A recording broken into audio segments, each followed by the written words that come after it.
Bonjour tout le monde, merci d'être venu aujourd'hui. J'espère que tout le monde a eu une excellente action de grâce. On est ici aujourd'hui pour parler du plan conservateur afin d'obtenir la vérité dans le scandale uni. Mais avant de partager ce plan, permettez-moi de vous rappeler l'histoire de ce scandale. Justin Trudeau s'est intervenu personnellement afin de verser un contrat d'un demi-milliard de dollars à un groupe qui avait payé sa famille un demi-million de dollars.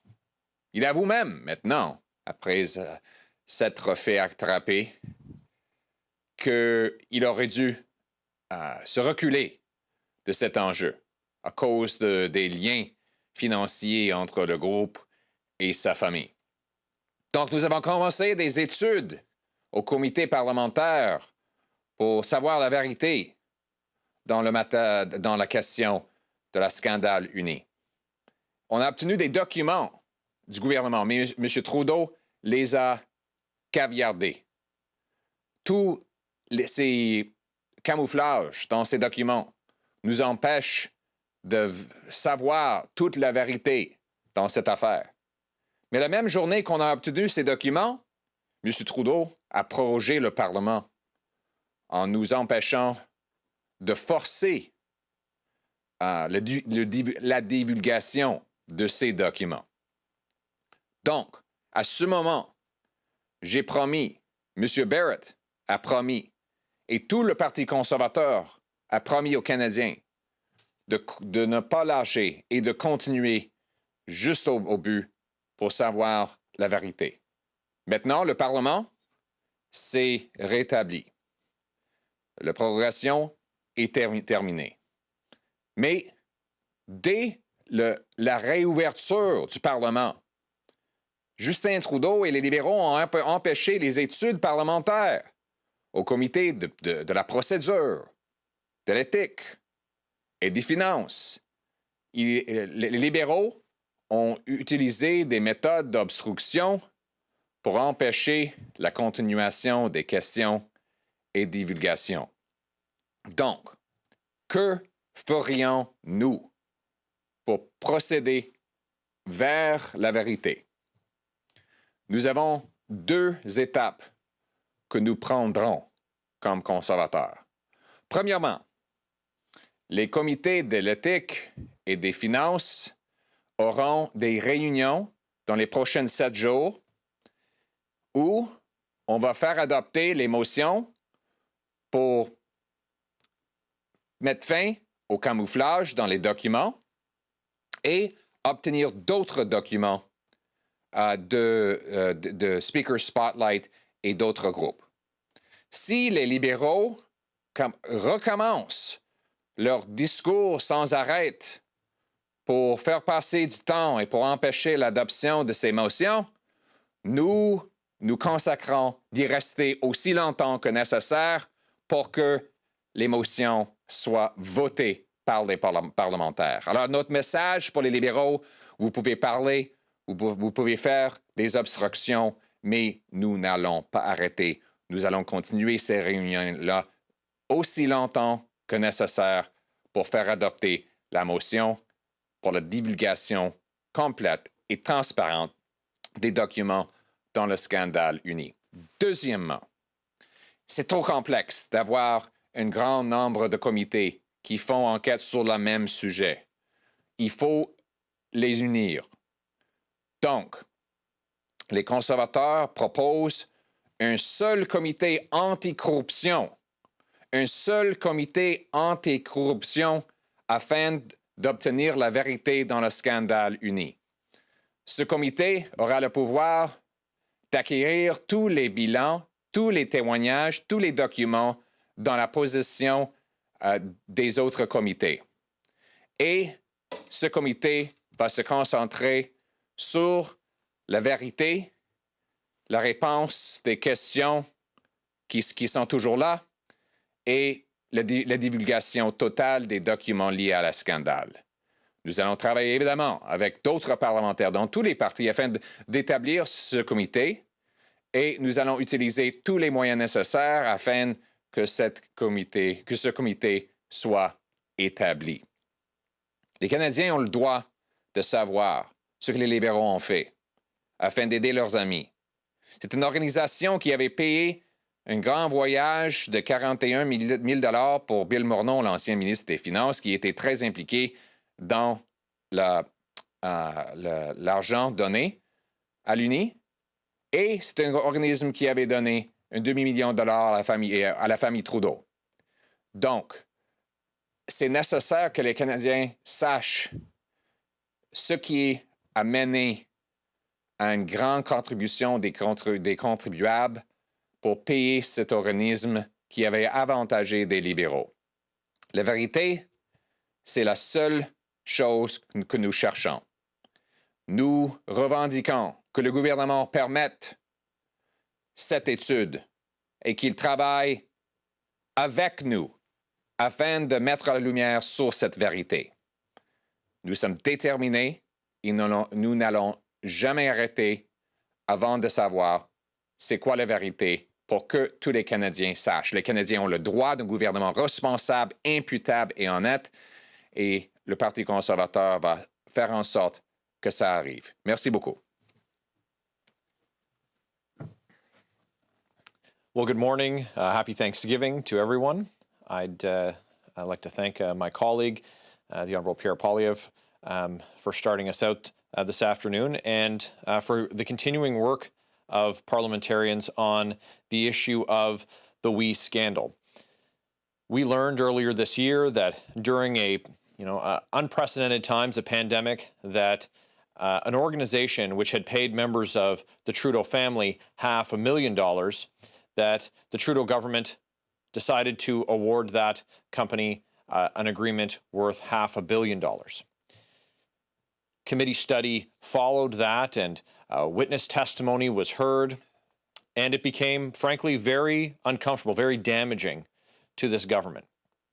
And on the eve of the release of documents to the Finance Committee and to the Ethics Committee, Prime Minister Justin Trudeau prorogued Parliament, stopping the release of documents to the Ethics Committee and issuing heavily redacted documents to the Finance Committee. And with Parliament prorogued, no options were available for parliamentarians to redress the affront to democracy that was the government defying an order of committee to issue those documents unredacted. In fact, those documents that the government claimed were issued unredacted, and that it was the law clerk who had redacted them, which we later learned was not true. They did, in fact, come fully redacted from the government.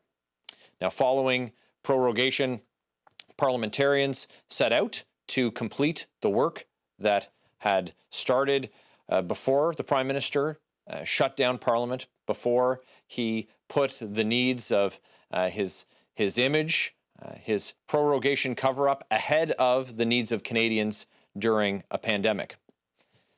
And when the committees resumed, we were met with filibusters from Liberal members to avoid accountability, to avoid the truth coming to light. We've seen it at the Finance Committee, where in fact the chair, in defiance of the rules, suspended the meeting and has left it and has left Canadians and parliamentarians wanting answers. And at the Ethics Committee, after 2 days of a filibuster that saw Liberal members desperately trying to talk out the clock, going so far as to read the newspaper into the record. Canadians deserve answers. We deserve accountability. We deserve a government that, when it makes a mistake, is willing and will demonstrate contrition. Conservatives are prepared to take 2 steps as the official opposition to address this issue. The first, this week, the Ethics Committee and the Finance Committee, well, we will call for them to resume hearings. And these meetings can be very, very brief. Having heard at great length from Liberal members.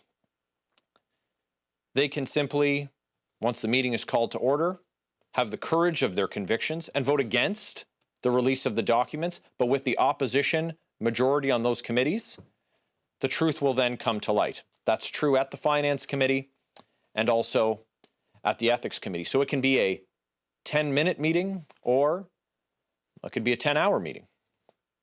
The second thing that the official opposition is calling for today, that's an anti-corruption committee.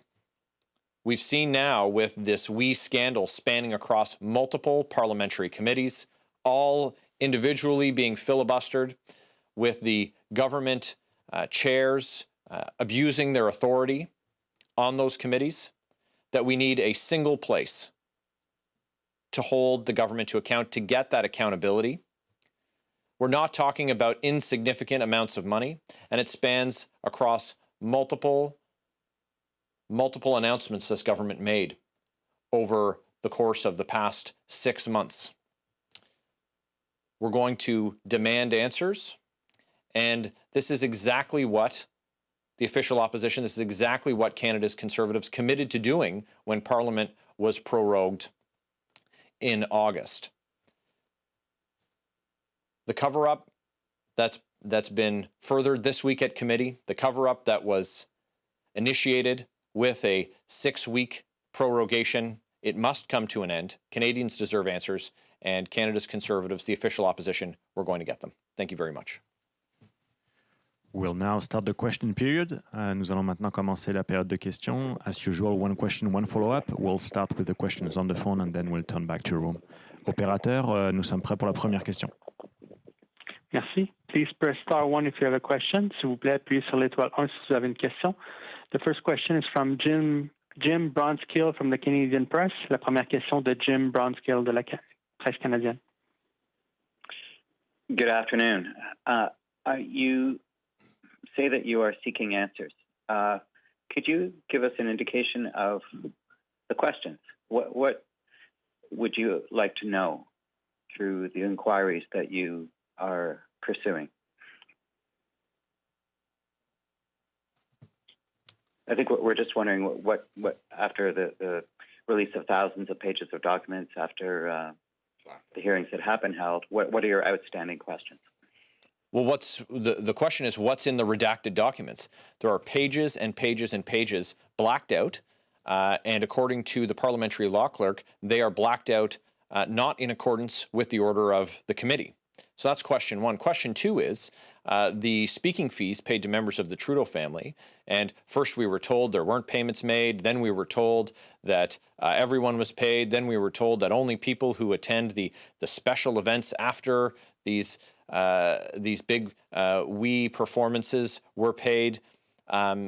We need to know when payments were made and what those payments were made for. So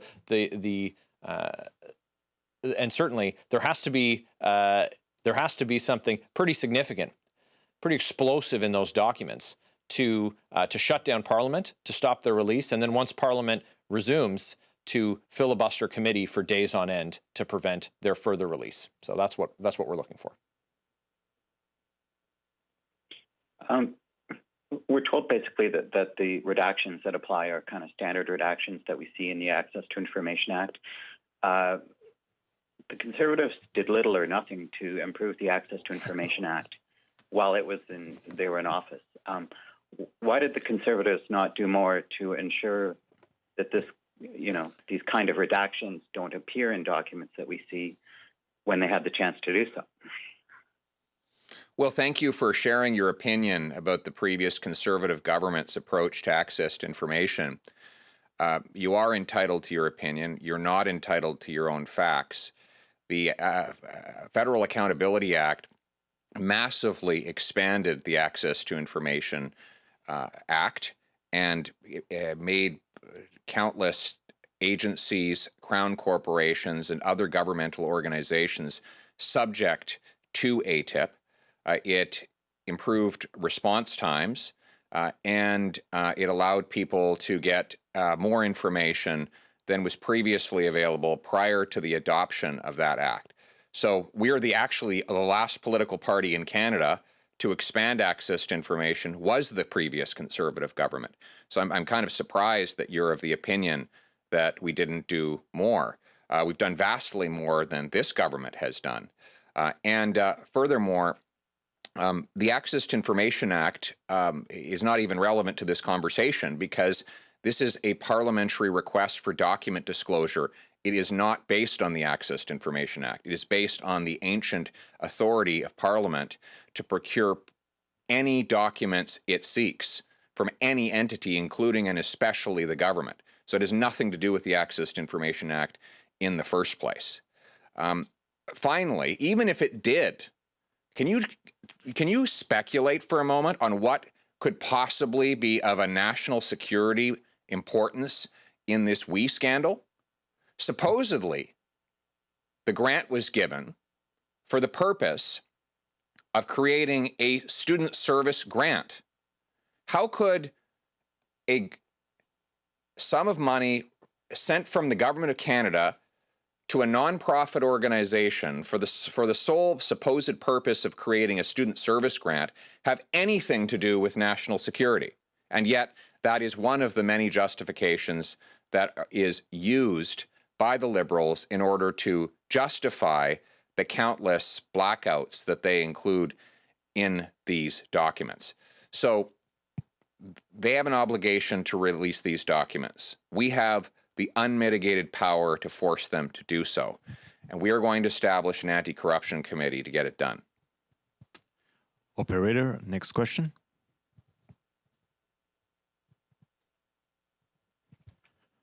Il n'y a plus de questions en ligne. There are no more questions online. All right, we'll turn to the floor. CTV. Hi, it's Annie Bergeron-Oliver with CTV National News. My question is on China. So it's been 2 years almost since Canadians Michael Kovrig and Michael Spavor were detained. China today again says it was absolutely not an arbitrary detention. I'm wondering what you think about the Canadian government's strategy so far over the last 2 years. We know that the two Michaels had their first consular visit virtually just a couple days ago in 9 months. Do you think the Canadian government is doing enough, or would you like to see a change in strategy after almost about 2 years?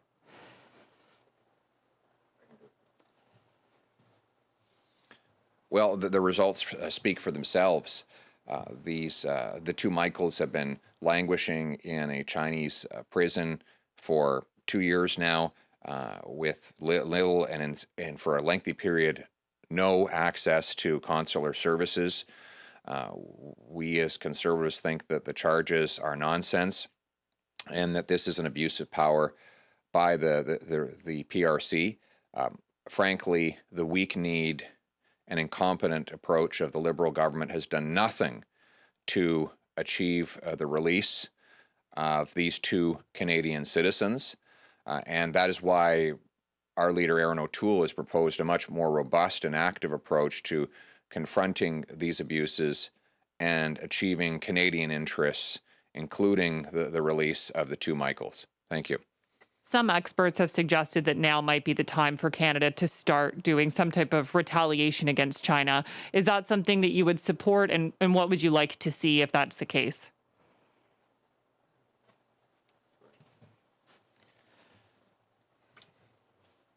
Again, the results to date speak for themselves, and we're in a situation where very heavy-handed tactics have been used against our country by China, including very harsh and damaging trade measures with little or no reaction from the Trudeau government, and basically no reaction. And so while with our number one partner and ally, when tariffs are put in place across the Canada-US border, retaliatory tariffs have been used. But meanwhile, we have a country holding two Canadians jailed illegally, and that country continues to hammer us with trade with trade penalties, again illegally. And so a response needs to be made. This country needs to stand up to China. Justin Trudeau has demonstrated very close links to the CCP, and he needs to put those connections aside, and he needs to put Canadian interests first. Anti-corruption committee that you are suggesting should be created, how would that work? And would it be a committee essentially the exact same as an ethics committee or finance, along the same lines in terms of power setup? Maybe you can just provide a bit more detail about what this committee would look like. Thank you. It would be a special committee. Parliament has two types of committees, a permanent committee and a special committee. Permanent committees, as the name would suggest, continue to meet no matter what.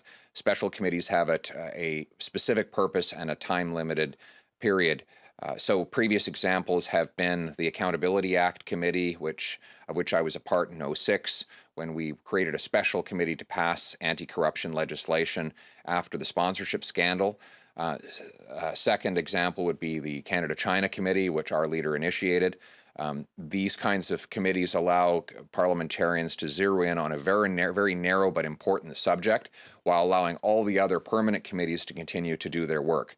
The Liberals claim that the WE scandal could distract Parliament from the pandemic response. This is a perfect solution to that. We propose that the Finance Committee do finance work, that the Ethics Committee continue its review of privacy legislation, that all the other committees do the policy work that they are set up to do, while a new and temporary committee that is devoted to fighting corruption be established to get to the truth in the WE scandal. So do you anticipate that this committee would only look at the WE scandal, or do you see it would have a role beyond the WE scandal, and potentially what kind of other issues could it look into if you do have a view of it down the line? Well, I think that this new anti-corruption committee could get to the bottom of the WE scandal, but other abuses and corruption that have occurred in response to the COVID-19 pandemic would also be realistically within the realm of study for a committee like this. Thank you. Thank you. We'll confirm that there's no further question on the phone. Opérateur? Please press star 1 if you have a question. Appuyez sur l'étoile 1 si vous avez une question. Il n'y a pas de question enregistrée. There's no question on the telephone lines. This concludes the press conference. Thank you very much. Thank you. The conference is now ended. Please disconnect your lines at this time.